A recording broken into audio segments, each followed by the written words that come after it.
1 minggu yang lalu, saat saya sepulang kuliah, saya melihat seorang bapak-bapak sedang mencari barang bekas di pinggir jalan di tengah panasnya cuaca.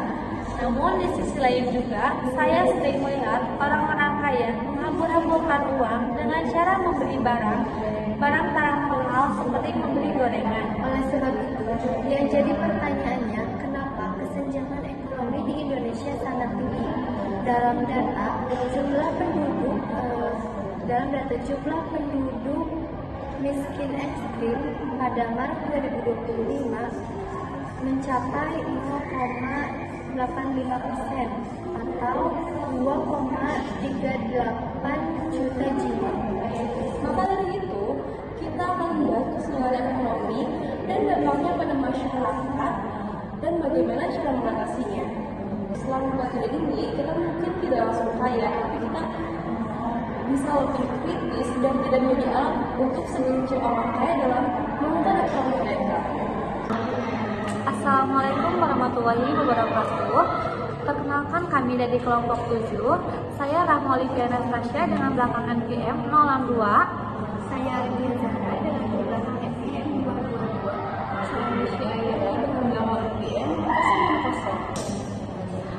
Di sini kami akan mempresentasikan hasil observasi kami dalam mata kuliah Pendidikan Kewarganegaraan dengan tema kesenjangan ekonomi di Tasikmalaya.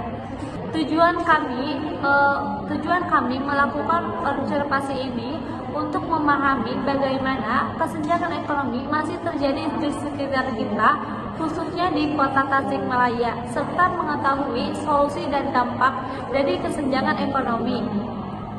Nah, di sini saya akan sedikit menjelaskan apa yang dimaksud dengan kesenjangan ekonomi itu. Kesenjangan ekonomi adalah perbedaan pendapatan atau kesejahteraan antara satu kelompok dengan satu kelompok masyarakat lainnya. Misalnya, ada satu kelompok yang memiliki usaha besar dan hidupnya yang nyaman. Namun di sisi lain juga ada satu kelompok yang harus bekerja keras setiap hari hanya untuk memenuhi kebutuhan pokok. Nah, kesenjangan ekonomi bisa dilihat dari perbedaan pendapat, akses pendidikan, serta gaya hidup. Untuk memahami lebih jelas lagi, kami melakukan observasi dan wawancara secara langsung kepada 2 narasumber yang memiliki latar belakang ekonomi yang berbeda, yaitu narasumber pertama adalah seorang pemilik kafe di Tasikmalaya yang sudah menjalankan bisnisnya selama 2 tahun. Beliau memulai bisnis karena melihat peluang pasar dan ingin menghadirkan produk kuliner dengan pelayanan yang profesional. Selain itu, beliau juga ingin membangun tempat nongkrong atau komunal bagi anak muda di area kota Tasikmalaya.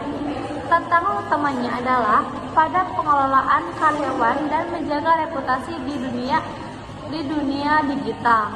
Tapi karena punya strategi yang matang, beliau mampu melayani pelanggan dengan baik.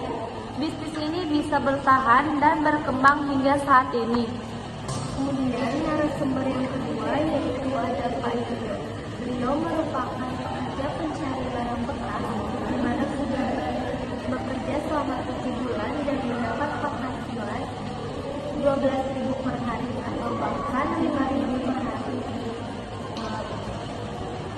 Pak Yoyo juga belum pernah mendapat bantuan dari pemerintah dan tempat tinggalnya juga berpindah-pindah. Dari kedua narasumber ini terlihat sekali perbedaan kondisi ekonomi dan kesejahteraan antar masyarakat. Observasi kami juga menemukan dampak-dampak. Yang pertama yaitu munculnya rasa keadilan sosial, yang kedua yaitu meningkatnya angka kemiskinan, yang ketiga yaitu keterbatasan akses kesehatan dan pendidikan, di mana masyarakat yang rendah biasanya sulit untuk berobat dan sulit untuk menyekolahkan anaknya. Yang keempat yaitu pertumbuhan ekonomi jadi tidak merata. Biasanya banyak pembangunan yang berpusat di kota-kota besar. Dan yang terakhir yaitu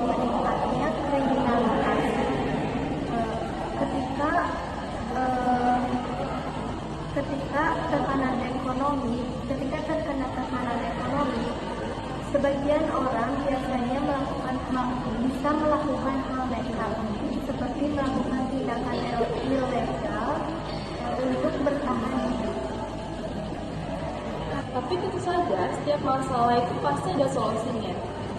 Untuk mengatasi kesenjangan ekonomi, ada beberapa langkah yang bisa dilakukan. Pertama, meningkatkan akses pendidikan dan lapangan kerja.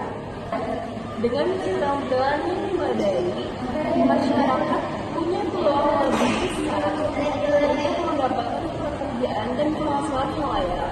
Yang kedua, memberdayakan masyarakat kecil melalui UMKM dan koperasi.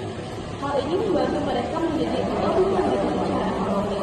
Yang ketiga, memperluas lapangan kerja dan memperbaiki stok upah. Upah yang adil dapat meningkatkan daya beli dan meningkatkan kesejahteraan rakyat. Yang keempat, menerapkan kebijakan pajak dan subsidi yang berpihak pada rakyat kecil. Misalnya, subsidi kebutuhan pokok atau pendidikan agar lebih terjangkau. Dari materi yang kami jelaskan tadi, kami dapat simpulkan bahwa kesenjangan ekonomi adalah perbedaan tingkat kesejahteraan antar individu atau kelompok dalam masyarakat.